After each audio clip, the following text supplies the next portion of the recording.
നമ്മൾക്ക് ഏറെ പരിചിതമായ സ്വാത്മാരാമൻ്റെ ഹഠയോഗ പ്രദീപികയിലേക്ക് നയിച്ച അഥവാ ഹഠയോഗയിൽ ആധുനികമായ മാറ്റങ്ങൾക്ക് തുടക്കം കുറിച്ചത് മത്സ്യേന്ദ്രനാഥ് എന്ന യോഗ ഗുരുവിൽ നിന്നാണ്. 10-ാം നൂറ്റാണ്ടിൻ്റെ ആരംഭത്തിൽ ബംഗ്ലാദേശിലെ ചാന്ദ്രദ്വീപ് എന്ന സ്ഥലത്താണ് മത്സ്യേന്ദ്രനാഥ് ജനിച്ചത്. അദ്ദേഹത്തിൻ്റെ ഓർമ്മയ്ക്കായി കാഠ്മണ്ഡുവിൽ നിർമ്മിക്കപ്പെട്ട ക്ഷേത്രമാണ് നമ്മൾ ഈ കാണുന്നത്.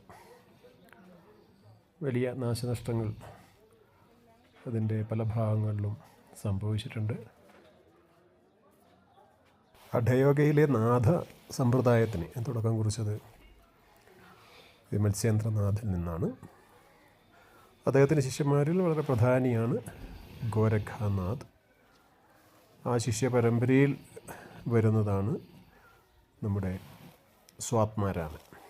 ഇവരുടെയൊക്കെ രചനകളുണ്ടെങ്കിലും സ്വാത്മാരാമൻ്റെ രചനകളാണ് കൂടുതലായി ശ്രദ്ധിക്കപ്പെട്ടത്.